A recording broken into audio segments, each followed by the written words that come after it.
Testando o som. Oi. Olá, queridos. A paz do Senhor Jesus. Tudo bem com vocês? Eu espero que sim.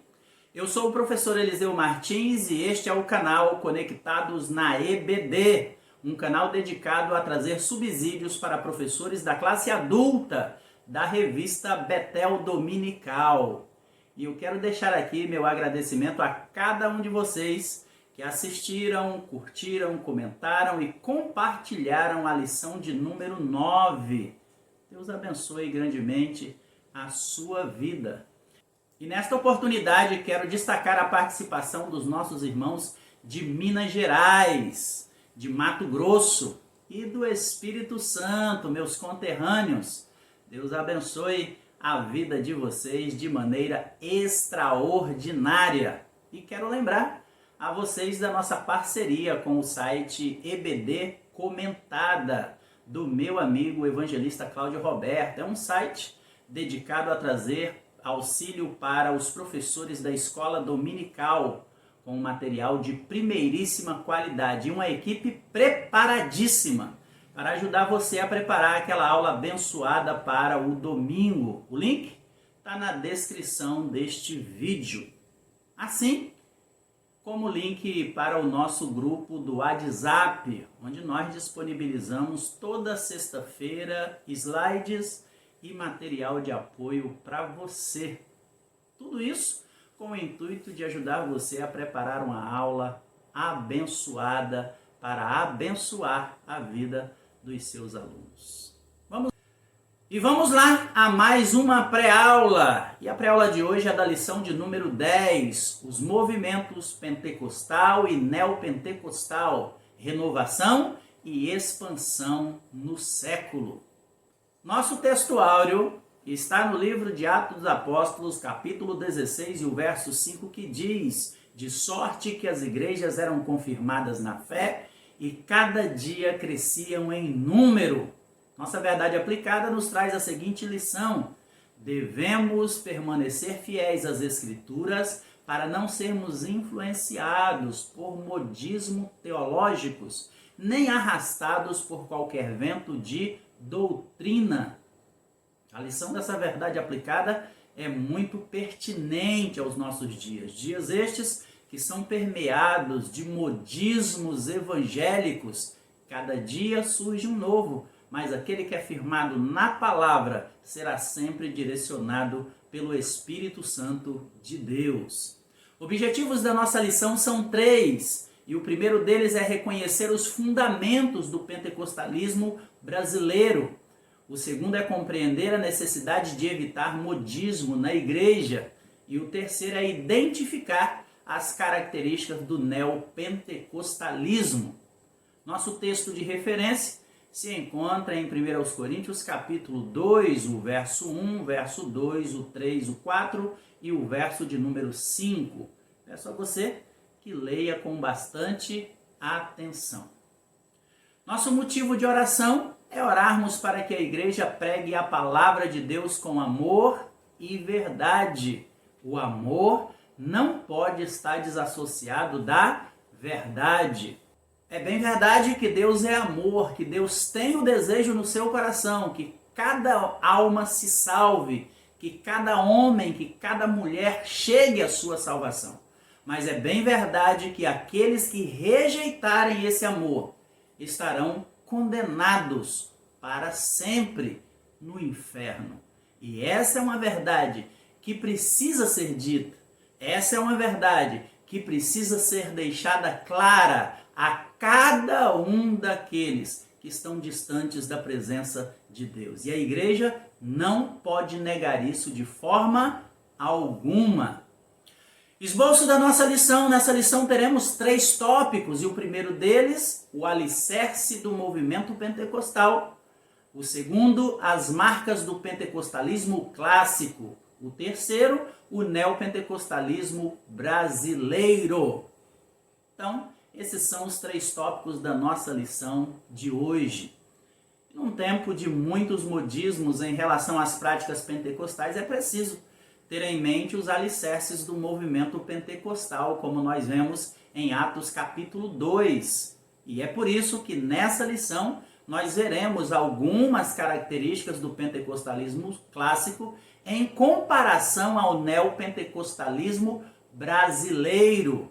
Então vamos estudar nesta lição os alicerces, os fundamentos do pentecostalismo, ao mesmo tempo que vamos falar sobre as características desse pentecostalismo clássico em solo brasileiro, desde 1910 até os nossos dias.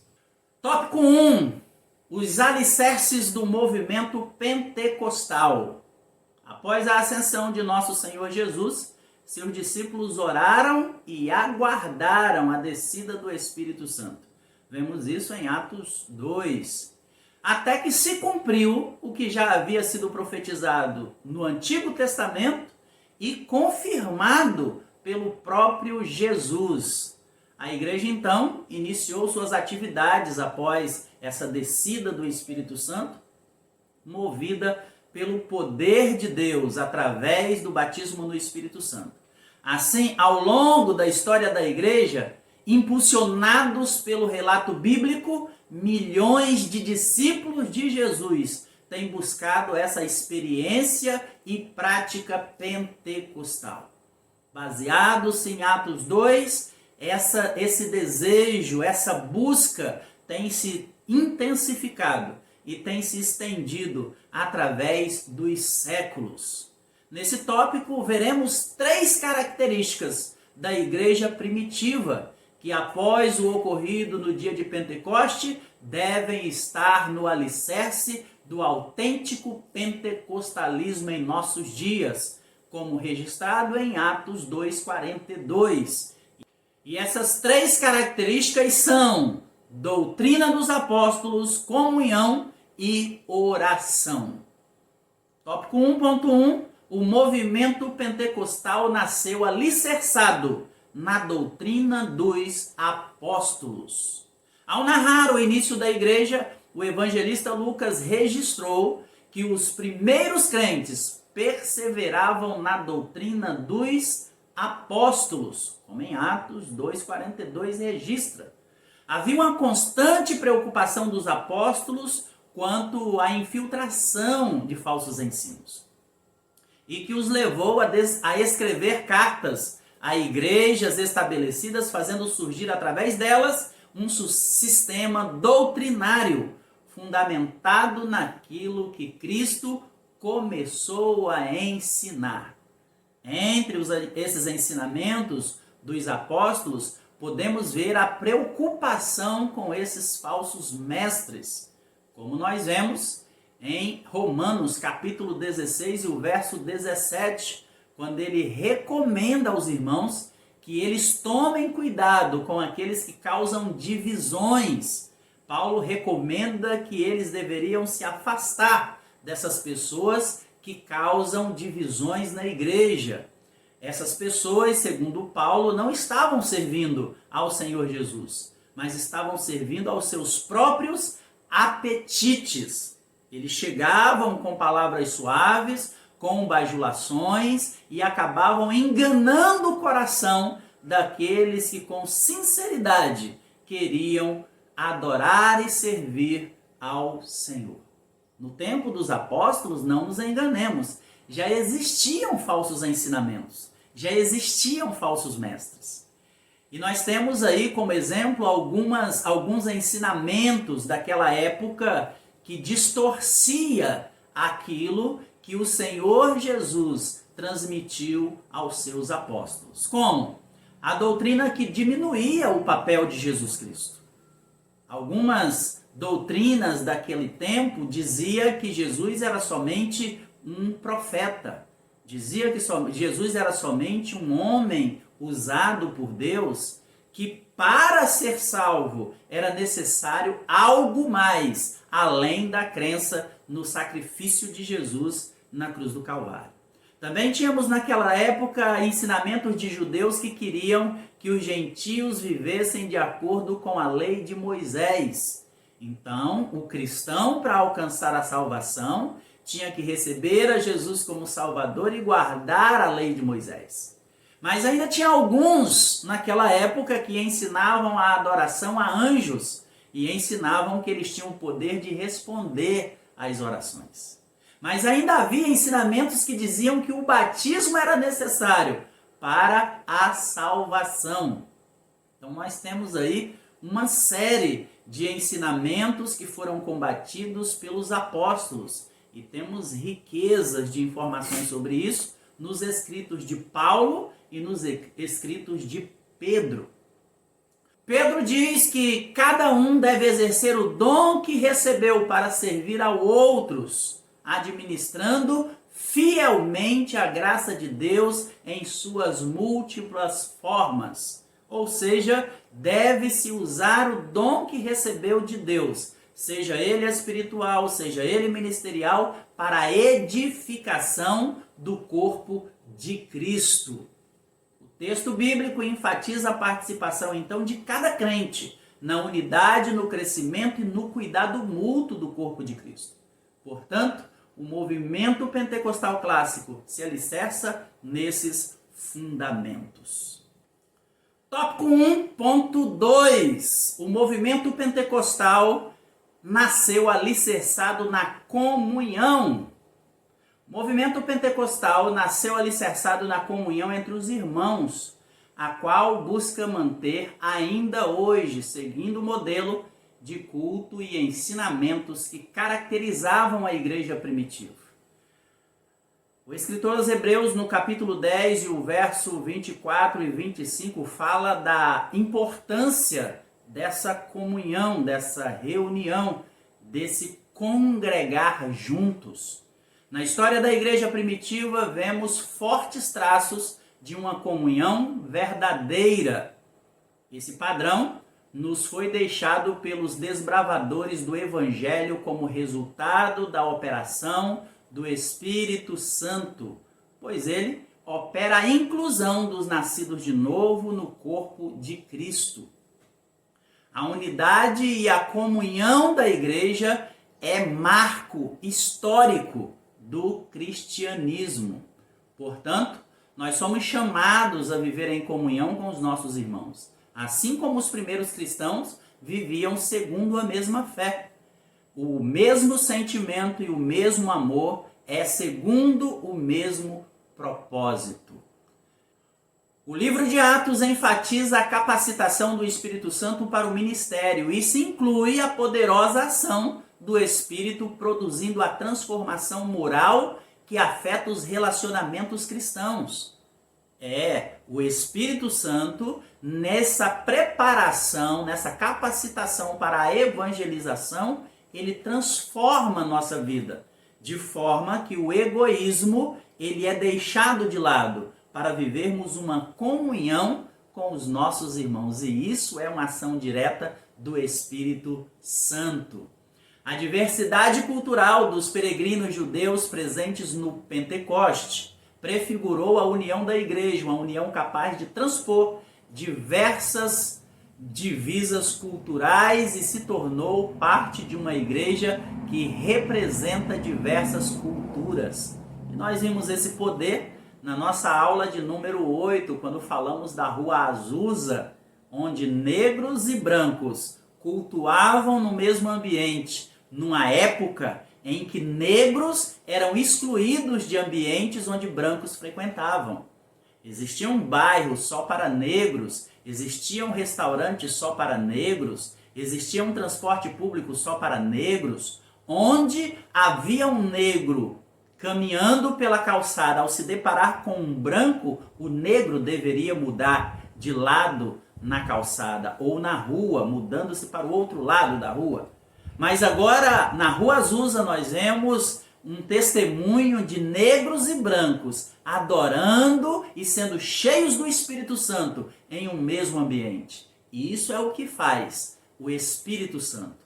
A capacitação que ele traz à nossa vida para testemunhar é uma capacitação que transforma o nosso caráter. E nós conseguimos, então, ter comunhão com as pessoas mais improváveis, onde inimigos se tornam amigos, onde rivais trabalham para o mesmo objetivo: chegar aos céus e levar o número máximo de almas ao encontro do Senhor Jesus Cristo.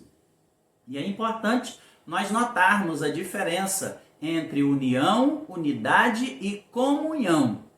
União é a reunião de várias pessoas no mesmo lugar, como num culto, por exemplo, como num ambiente de trabalho. Enquanto que a unidade é a capacidade dessas pessoas que estão juntas trabalharem em harmonia, apesar das suas diferenças, para atingir um mesmo objetivo, que no caso da igreja é o crescimento do reino de Deus. Enquanto que a comunhão fala de um relacionamento profundo entre ambos. Então essas três coisas precisam estar juntas na igreja. A união, reunimos no mesmo local, no mesmo espaço. A unidade, trabalharmos juntos com o mesmo propósito. E a comunhão, nos importarmos uns com os outros. Muito bem, vamos ao nosso tópico 1.3. O movimento pentecostal nasceu alicerçado na oração. A Assembleia de Deus surgiu tendo como base os princípios de oração do movimento pentecostal, iniciado ali em Atos 2. A igreja primitiva nos ensina que a oração e a palavra são as coisas mais importantes na vida da igreja de Jesus Cristo, pois delas vêm as demais coisas. É pela oração que falamos com Deus, é pela palavra que Deus fala conosco. E isso ficou claro na declaração dos apóstolos em Atos 6,4, quando escolheram homens capacitados para tratar da parte administrativa da igreja, porque eles se dedicariam à oração e ao ministério da palavra. Lucas registra que a igreja orava pedindo a direção de Deus para tudo aquilo que eles faziam. Sempre que iam consagrar alguém, como em Atos 6, a consagração ou separação dos apóstolos, como em Atos 13, quando oraram para separar para a missão Paulo e Barnabé.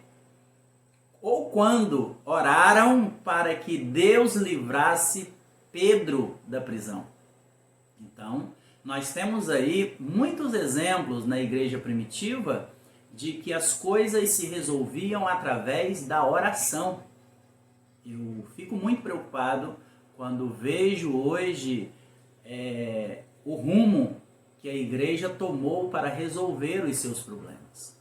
Lembro-me que há algum tempo atrás, algumas décadas atrás, quando eu aceitei a Jesus, as coisas se resolviam mais no campo da oração.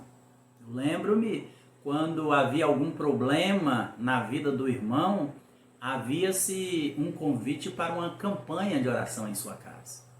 Era um problema no trabalho, era uma perseguição no seu local de trabalho, era um vizinho que às vezes o perseguia por ele ser crente, às vezes era um som muito alto que o vizinho propositalmente colocava para perturbá-lo porque sabia que ele era crente, e logo então se fazia uma campanha de oração com o intuito de que aquela pessoa recebesse a Cristo como Salvador, recebesse a salvação e com isso deixasse de perturbar, deixasse de perseguir. Hoje as coisas estão se desenrolando de uma maneira totalmente diferente. Conversando com um amigo meu que trabalha numa delegacia, ele disse que nunca se ouve tantas queixas contra vizinhos feita por pessoas denominadas crentes, evangélicas, pessoas que vão à delegacia para registrar queixa contra irmãos, contra vizinhos, coisas que antigamente não se via, se resolvia através da oração. A igreja orava e Deus resolvia de fato. Então a igreja era alicerçada na oração. Precisamos retornar a essas raízes, a estes fundamentos, a essa característica, que é uma característica de uma igreja cheia do Espírito Santo. Muito bem, receber o poder do Espírito Santo é receber poder para permanecer na doutrina, recusando todo engano. É receber poder para viver em comunhão, vivendo bem com cada um daqueles que faz parte da família de Deus e com cada um daqueles que pretendemos ganhar para que façam parte da família de Deus. Mas é também receber poder para continuar em oração. Então, esse avivamento, esse poder do Espírito Santo que recebemos, ele faz parte da nossa vida para nos direcionar, para nos fortalecer em comunhão, leitura e valorização da palavra e oração. Porque são essas coisas que nos fortalecem como corpo de Cristo e como família de Deus. E esse foi o nosso tópico 1. Tópico 2. As marcas do pentecostalismo clássico. Nós vivemos, segundo alguns teóricos, 3 ondas de pentecostalismo no Brasil e no mundo. E nós vamos ver as marcas do pentecostalismo clássico nesse tópico 2. O pentecostalismo clássico tem 3 marcas distintas, considerando o registro bíblico em Atos e o início do movimento pentecostal no Brasil. Refletir sobre isso possibilita a compreensão adequada dos termos pentecostal e pentecostalismo, que têm sido usados para descrever movimentos e denominações, cujos ensinamentos e práticas estão bem distanciados das raízes teológicas do pentecostalismo clássico. Então, estudar sobre esses fundamentos do pentecostalismo é importantíssimo para que nós não venhamos confundir aquilo que temos visto hoje em nossos dias como pentecostalismo, como sendo de fato o pentecostalismo clássico, aquele que é baseado em Atos dos Apóstolos, aquele que é baseado no mover do Espírito Santo que ocorreu na Rua Azusa em 1906. Vamos lá. Tópico 2.1. Um movimento que não desiste de proclamar as boas novas. Uma característica do movimento pentecostal, um dos fundamentos dele, é que ele não cessa de proclamar as boas novas. O ponto central daquele que recebeu o Espírito Santo e a sua capacitação é justamente essa: o desejo, o ardor no coração para falar da salvação de Jesus a outras pessoas. Esse vigoroso impulso para evangelizar é o que nós destacaremos nesse ponto 1 do tópico 2. Os missionários fundadores das Assembleias de Deus no Brasil, Daniel Berg e Gunnar Wingre, ensinaram sobre a importância de proclamar a salvação. Eles difundiram esse princípio com grande convicção, fazendo com que as Assembleias de Deus estivessem espalhadas por todas as capitais do Brasil em menos de 50 anos. E olha que o nosso país tem uma extensão continental, mas mesmo assim, com muito trabalho, com muita convicção do Ide de Cristo, o Evangelho se espalhou pelo nosso país. E em menos de 50 anos, estava em todas as capitais, em todos os estados, por meio de esforço, sacrifício e renúncia. Porque o Espírito Santo nos impulsiona a isso. O crescimento assembleiano está diretamente ligado a isso. A evangelização, ao impulso evangelístico, a capacitação do Espírito Santo para a evangelização. E o padrão de crescimento tem sido constante, sempre com base no modelo bíblico ordenado por Jesus. Ide por todo o mundo e pregai o evangelho a toda criatura. Isso tem sido marca irrefutável do verdadeiro avivamento, a evangelização. A evangelização é marca de um avivamento verdadeiro. Um avivamento que vem e não me desperta para ganhar almas para o Senhor Jesus, para falar do seu amor aos perdidos. Não é um avivamento do Espírito Santo. Tópico 2.2, a constante busca pelo Espírito Santo. Então, primeiro fundamento, a igreja avivada é uma igreja que evangeliza. O segundo fundamento, a segunda característica dessa igreja é a busca constante pelo Espírito Santo. No dia de Pentecoste, o Espírito Santo foi derramado sobre a igreja, enchendo e batizando os crentes, tal como anunciou o Senhor, como Jesus havia dito em Atos capítulo 1 e o verso 8, como Jesus havia dito em Lucas 24 e 49. A partir daquele momento, em diferentes lugares e circunstâncias, encontramos o testemunho de indivíduos e comunidades que experimentaram o batismo no Espírito Santo com a evidência inicial de falar em línguas.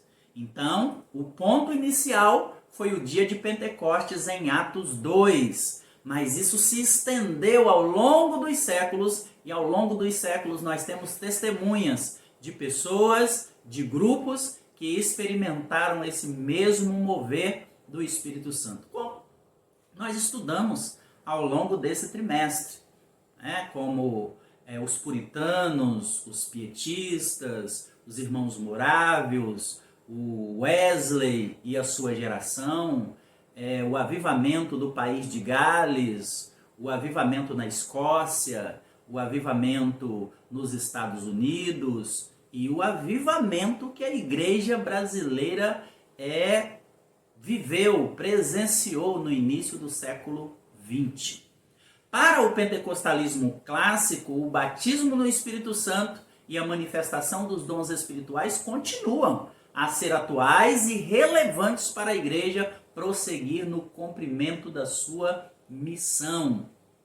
O nascimento das Assembleias de Deus no Brasil, em 1911, aconteceu depois que alguns irmãos, sob o poder do Espírito Santo, começaram a falar em outras línguas e profetizar, semelhantes às experiências narradas em Atos 2. Essas experiências relatadas em Atos são passado. Houve um cessar dessas manifestações do Espírito Santo. Mas, na verdade, quando observamos para essas manifestações do Espírito Santo, nas cartas de Paulo, nós vemos que essas manifestações, tinham um objetivo muito específico. Era a edificação da igreja. Era fortalecimento para a igreja marchasse em direção ao reino das trevas em busca das almas perdidas. E a missão da igreja, assim como a sua essência, não mudou. A igreja precisa continuar sendo edificada. E a igreja precisa continuar avançando. Avançando contra as portas do inferno. Aquela que Jesus disse que não prevaleceria contra a igreja. Mas não prevalecerá enquanto a igreja estiver motivada, estiver cheia e capacitada pelo Espírito Santo de Deus. 2.3, um movimento que não desiste de ensinar as Sagradas Escrituras. O verdadeiro avivamento, o verdadeiro pentecostalismo, ele valoriza o estudo e ensino da palavra de Deus. Vamos lembrar do que os apóstolos disseram em Atos 6. Nós nos aplicaremos à oração e ao ensino da palavra. Nas primeiras décadas, a Assembleia de Deus era considerada equivocadamente um movimento sem fundamentação teológica. Nós éramos considerados uma igreja de pobres e ignorantes. No hall de membros da nossa igreja não tinha grandes figuras intelectuais. no hall de membros da nossa igreja, não tinha figuras de relevância sociais no seu início. Logo que ela iniciou, ela era formada pela classe operária, era formado pelos mais humildes em termos financeiros. Contudo, a Assembleia de Deus, ela desde o seu nascimento, crê e ensina que todas as experiências espirituais devem passar pelo crivo da palavra de Deus, pelo crivo da Bíblia Sagrada. É só observarmos a ênfase que a Assembleia de Deus dá ao culto de ensino e à escola bíblica dominical. Que, diga-se de passagem, é a igreja que tem a maior escola bíblica dominical do mundo. E ensina, incentiva e motiva seus alunos, seus membros a cada dia, a participarem do culto de ensino e da escola bíblica dominical. Sabe por que isso? Porque nós nascemos no Pentecoste. Nós nascemos em um avivamento poderoso derramado por Deus através do seu Espírito Santo no início do século 20, que é, evidentemente, mais uma porção daquele avivamento derramado em Atos 2. Nós estudamos a Bíblia Sagrada e cremos nela como sendo a palavra de Deus para nós hoje. É por isso que pregamos e ensinamos sobre o batismo no Espírito Santo e a atualidade dos dons espirituais. Afinal, a igreja continua a cumprir a missão de evangelizar e necessita de contínua edificação. Que foi o que nós falamos, né, no tópico passado, que o poder do Espírito Santo derramado através da capacitação vinda pelo batismo no Espírito Santo é para que nós venhamos usar esses dons para a evangelização e para a edificação mútua. E tanto um como o outro hoje continua sendo necessário. Então, o crente avivado, ele precisa ler a palavra de Deus diariamente, de maneira sistemática, para entender e absolver aquilo que Deus tem para a sua vida. Em termos de ensino, doutrina, exortação, orientação e advertências. E para a sua própria edificação espiritual. Então é importante que nós, como crentes cheios do Espírito Santo, venhamos desenvolver juntamente com essa vontade de falar de Deus para as pessoas, com essa vontade de buscar mais do Espírito Santo, também buscar conhecer mais a palavra de Deus, afinal de contas, são elas que de Jesus testificam. E esse foi o nosso tópico 2. Tópico 3. O neopentecostalismo brasileiro. As práticas e os ensinamentos de alguns movimentos e denominações não caracterizam a identidade do pentecostalismo clássico, que tem como base a Assembleia de Deus. Como não há consenso entre os estudiosos sobre a nomenclatura que melhor os descreve, usaremos o termo neopentecostal para caracterizar esses movimentos e denominações, enfatizando a diferença entre eles e o movimento pentecostal que surgiu no século 20, no início do século 20, no Brasil. Então, nesse tópico 3, nós vamos falar um pouquinho sobre o neopentecostalismo. E diga-se de passagem, tem surgido movimentos, tem surgido denominações, igrejas que têm nos deixado muito desconfiados a respeito de bases bíblicas para o que vem acontecendo entre essas igrejas. São muitas novidades, são muitos modismos e que nós precisamos tomar cuidado, porque isso surge em meio a eles, mas isso tem entrado em nosso meio. Nós temos visto muitas práticas do neopentecostalismo nas Assembleias de Deus, na nossa igreja. Então é importante que nós estejamos atentos, vigilantes a respeito daquilo que a palavra de Deus nos ensina. Vamos lá? Tópico 3.1, as inovações do neopentecostalismo. O movimento neopentecostal surgiu com algumas inovações que os distinguem dos pentecostais clássicos, inclusive com inovações em seus cultos que nos fazem lembrar do alerta feito pelo apóstolo Paulo em Colossenses 2:18.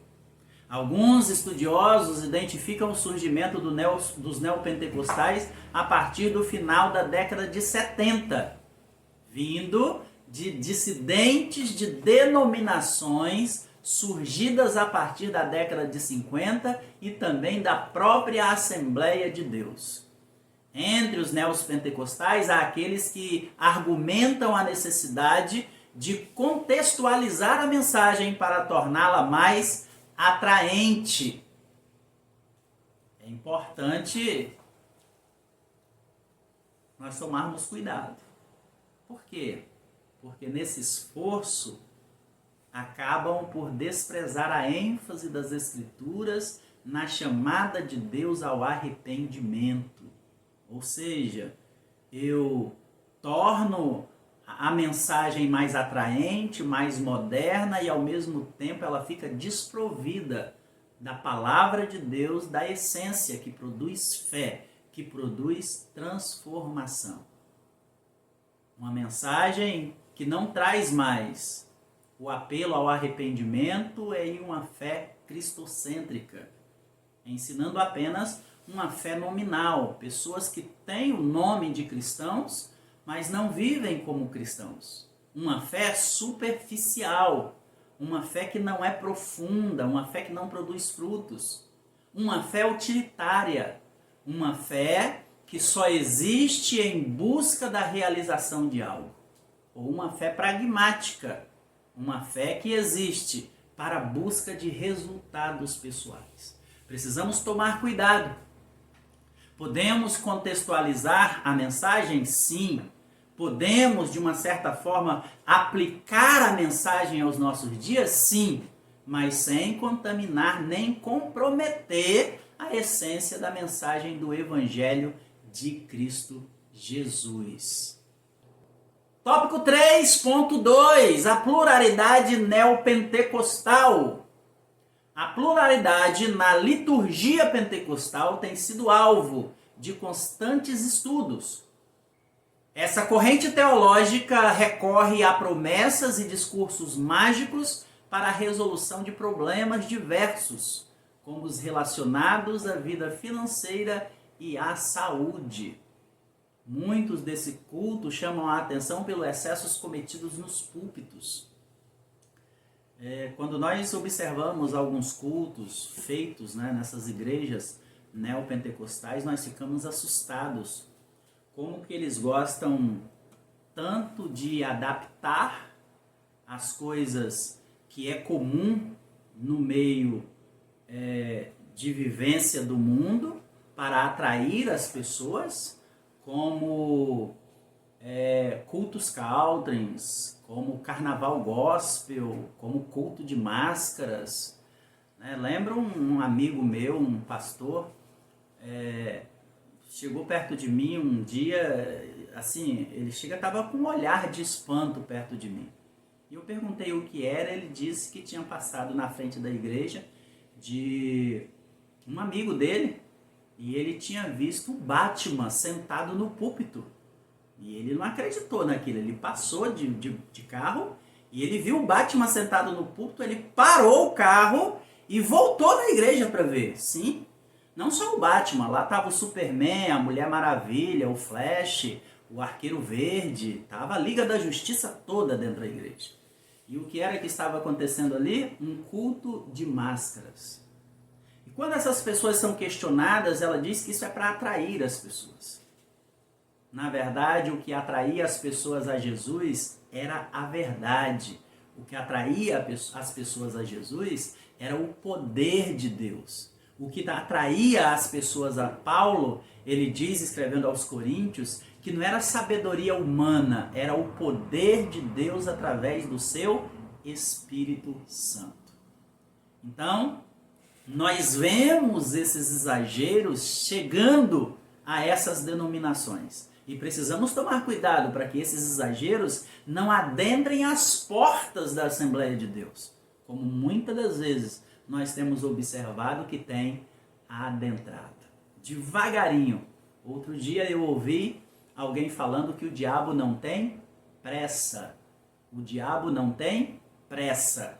Ele vem devagarinho, ele vem de maneira sutil, ele vem com as suas artimanhas de maneira disfarçada. E quando nós vemos, ele toma a posição que não deveria tomar, porque é a posição do Espírito Santo como nosso guia, como aquele que dirige a igreja de Cristo. Então nós vemos esse excesso na questão das adaptações, da modernização, no afã de trazer mais pessoas para o reino de Deus.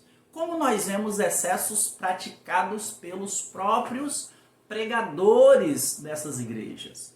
Pregadores que usam promessas para trazer essas pessoas até a igreja. Usam de promessas que muitas das vezes até são promessas bíblicas, mas não fazem parte das promessas bíblicas para a igreja, diz respeito a Israel.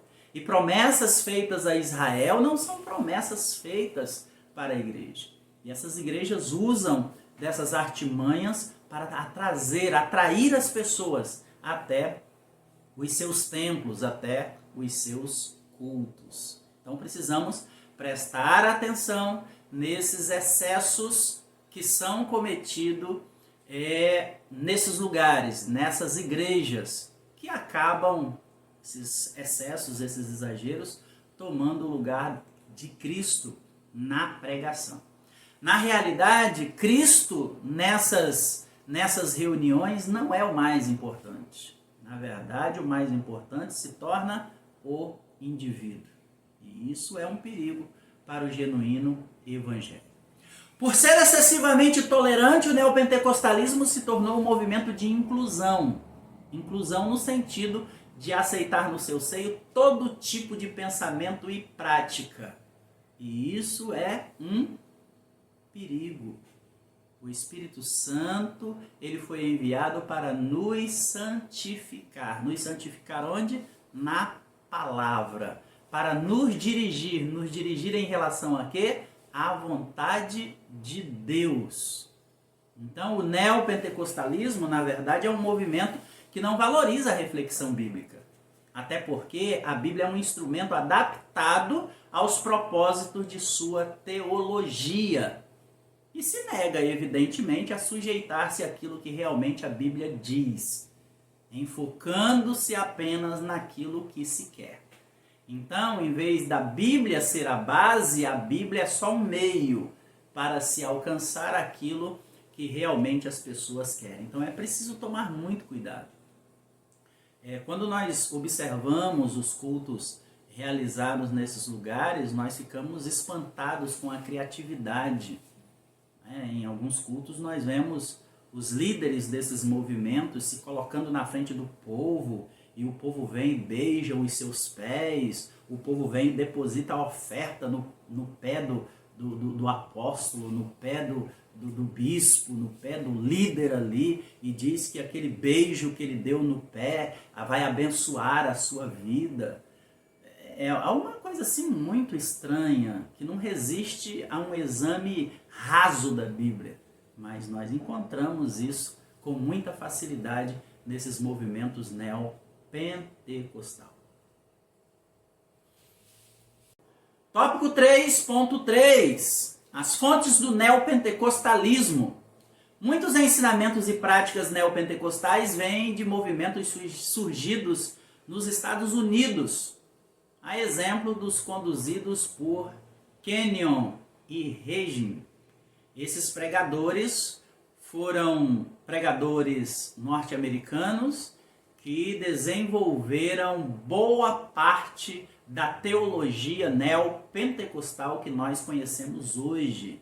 Kenyon foi um pastor norte-americano da Igreja Batista Nova Aliança. Ele foi um evangelista e escritor.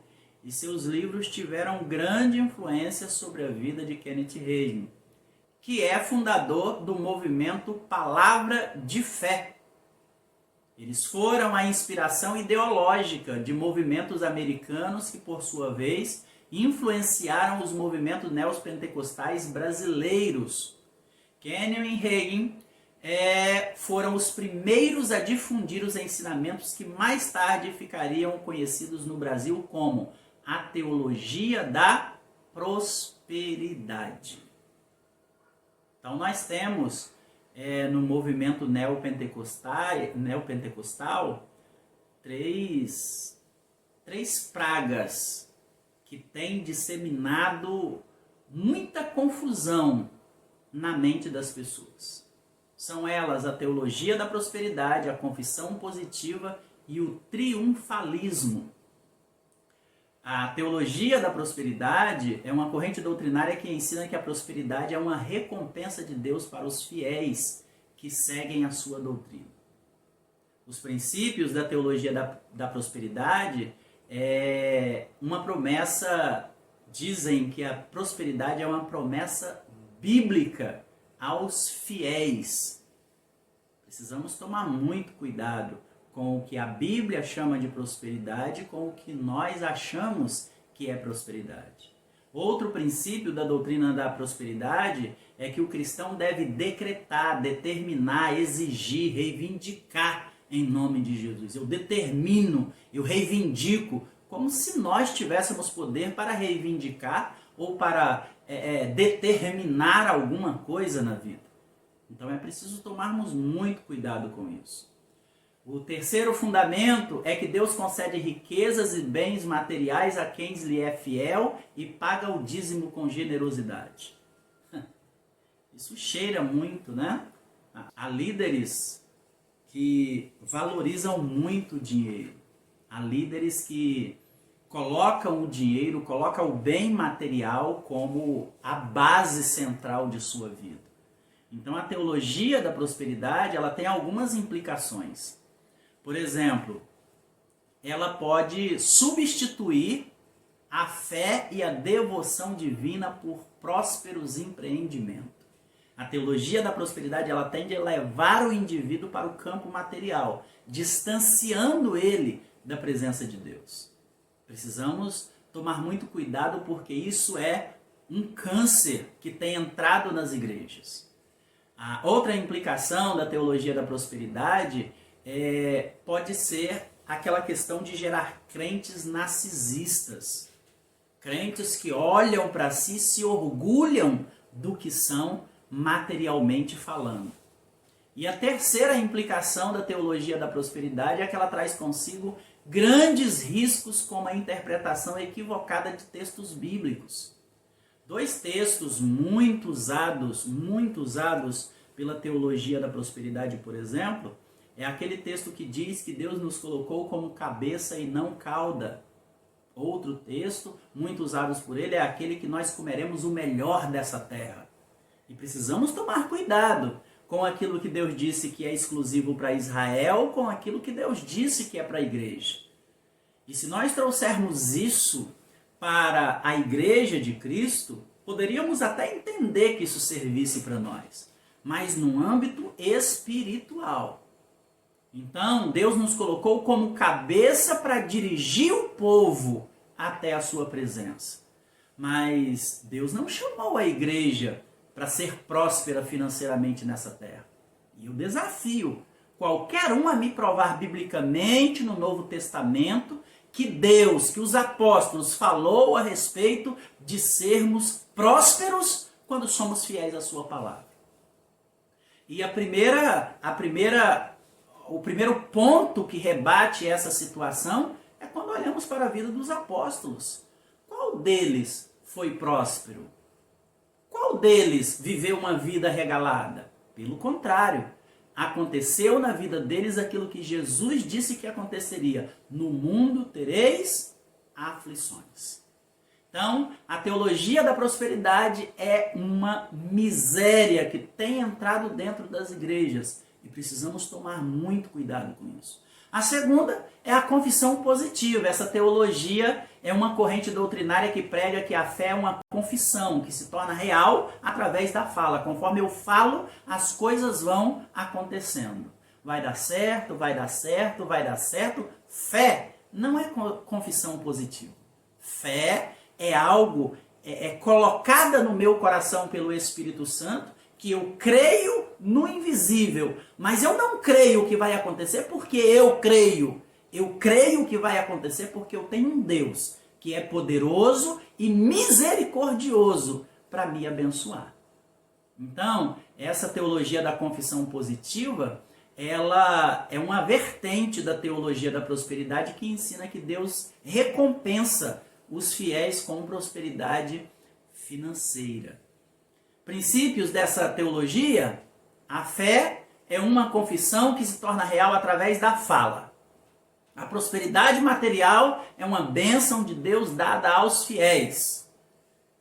Essa daqui é a terceira, né? O terceiro princípio é aquele mesmo princípio da teologia da prosperidade. O ato de semear, ou seja, de dar dinheiro à igreja, é uma das formas mais diretas de alcançar as bênçãos de Deus.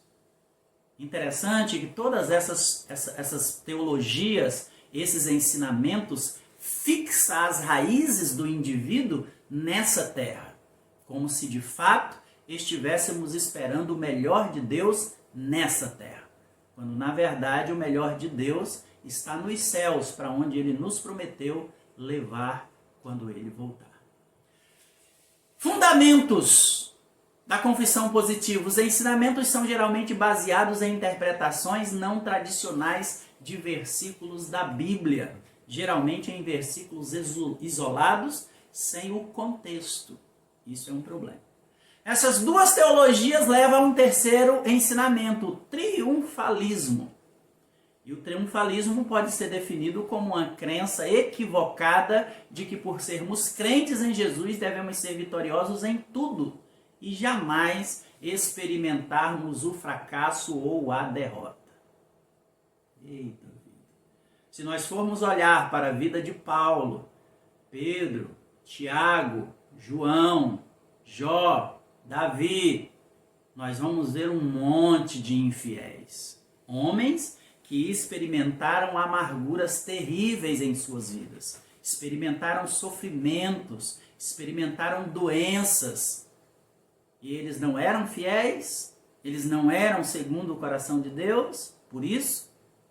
Então, um exame raso na palavra de Deus já demonstra o quanto é frágil essa crença do triunfalismo. E essa teologia da prosperidade, da confissão positiva, do triunfalismo, já era previsível o resultado dela. Qual o resultado disso? Um monte de gente que é atraído para a igreja, iludidos por essas promessas, e que saem da igreja desiludidos, porque não alcançaram aquilo que haviam prometido a eles. Porque são promessas de homens, são ensinamentos de homens, e Deus não tem compromisso com ele. Então é importante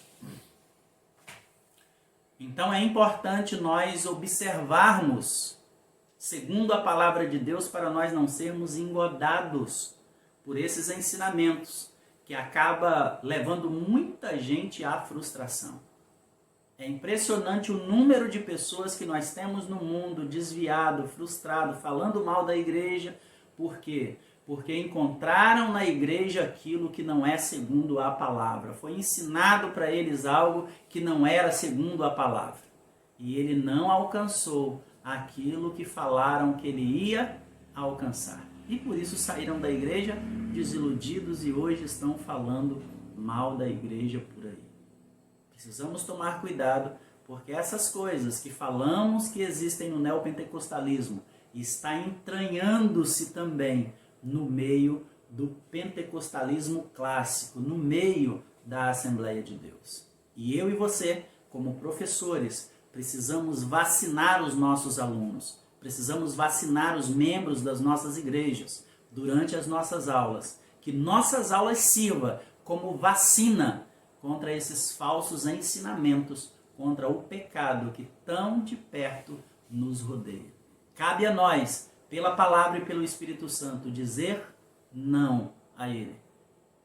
Mas isso só é possível se nós dermos lugar ao Espírito Santo para que ele nos faça lembrar aquilo que nós temos estudado, aquilo que o Senhor nos tem ensinado através da sua palavra.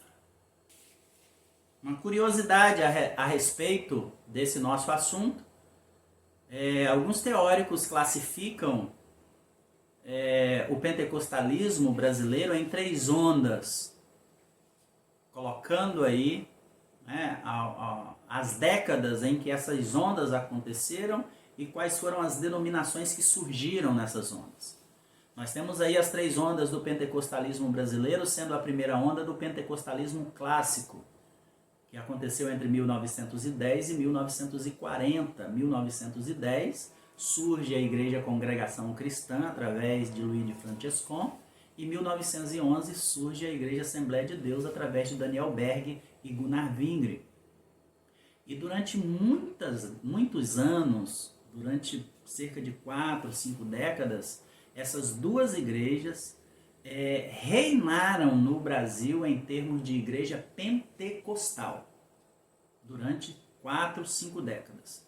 Então, nessa primeira onda, o pentecostalismo clássico, ele tinha um ferrenho anticatolicismo, eles batiam muito severo no catolicismo, na adoração a imagens e tudo mais.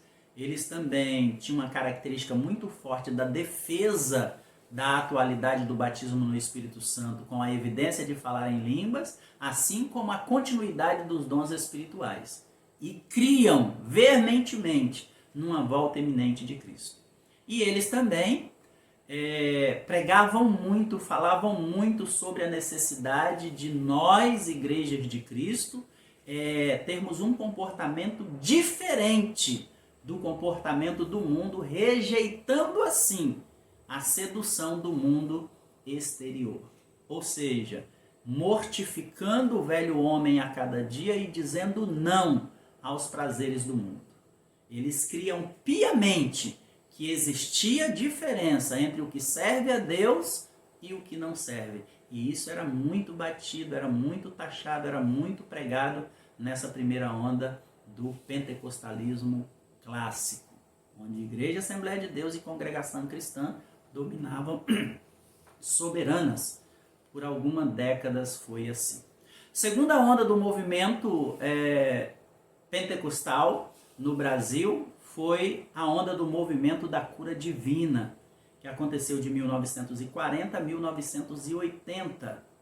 E durante esse período surgiram a Igreja do Evangelho Quadrangular, em 53, surgiu a Igreja Pentecostal Brasil para Cristo, em 55, surgiu a Igreja Deus é Amor, em 62, e surgiu a Casa da Bênção, em 64, e a Igreja Vida Nova, em 1960.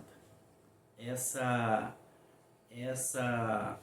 segunda onda, então surge aí várias igrejas que ainda se enquadram dentro das igrejas pentecostais.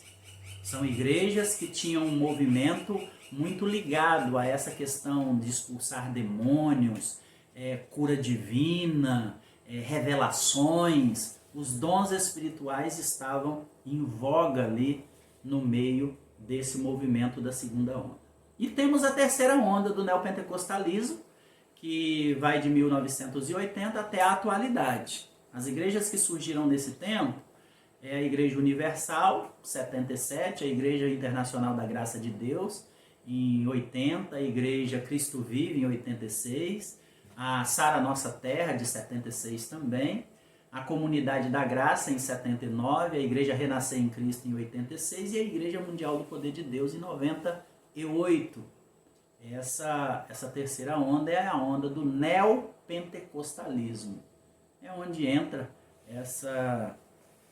tudo aquilo que nós estávamos falando sobre alguns ensinamentos que não deixa dúvida nenhuma quando nós lemos a palavra de Deus, quando nós lemos a Bíblia, num exame muito raso, nós percebemos que de Bíblia não tem nada. São ensinamentos extras bíblicos e às vezes antibíblicos que nós observamos nesses movimentos. E precisamos tomar cuidado, porque muitas das vezes nós vemos esse tipo de ensinamento sendo disseminado em nossos púlpitos. E eu convido você, professor da escola dominical, sempre que você ouvir esses ensinamentos trazido aos nossos púlpitos, aproveite a oportunidade da sua sala, da escola dominical, para que com a unção de Deus e direção do Espírito Santo, você possa desfazer esses ensinamentos. Você possa ensinar, baseado na palavra de Deus, o que a palavra de Deus diz a respeito disso. Então, tome muito cuidado, preste muita atenção em tudo aquilo que é ensinado na igreja que você ensina, na igreja que você é professor da escola dominical, porque você foi colocado lá por Deus para edificar os seus alunos. E você tem uma grande responsabilidade na vida desses alunos. Vamos à nossa conclusão. Os cristãos devem perseverar no ensino das Escrituras, em se manterem cheios do Espírito Santo, tanto para a edificação da igreja, como para conservar as características do movimento pentecostal do início do século XX. Jesus Cristo salva, cura, batiza no Espírito Santo e brevemente voltará. Por isso precisamos cultivar um viver em santificação. Que Deus possa, de uma maneira especial, abençoar a sua vida, abençoar a sua aula nesse domingo, te usando com o poder do alto e com sabedoria do Espírito Santo. Então, que no domingo, a minha oração e o meu desejo é que você seja um instrumento de Deus para abençoar os seus alunos, sua classe e sua igreja. Vamos à oração, e o motivo da nossa oração é para que a igreja pregue a palavra de Deus com amor e com verdade. E não só pregue, mas viva ela também com amor e com verdade. Senhor nosso Deus e Pai bendito, obrigado, Senhor. Obrigado por mais uma aula, por mais uma oportunidade de estarmos compartilhando da Tua palavra. E nesta oração quero apresentar a cada um, Senhor, dos seus filhos que tem assistido essa aula. E quero te pedir que o Senhor venha usá-los com poder, com autoridade, Senhor, para que no domingo eles possam inculcar em seus alunos a importância, Senhor, de pregarmos a Tua palavra completa, aquela que salva, mas aquela também que nos adverte a respeito do castigo eterno que está preparado para todos aqueles que recusarem a Tua salvação. Que nós, Senhor, a Tua igreja, possamos pregar o Teu evangelho, possamos pregar a Tua palavra com amor e com verdade. Possamos viver esta palavra com amor, dentro da verdade, testemunhando de Ti a cada dia. Usa cada um dos Teus filhos, Senhor, como instrumento, como ferramenta poderosa para a edificação da sua sala, dos seus alunos e da sua igreja. É no nome do Teu Filho Jesus que eu te oro, é em nome de Jesus que eu te agradeço. Amém, Senhor. Amém. Que Deus te abençoe. Tenha uma boa aula em nome de Jesus.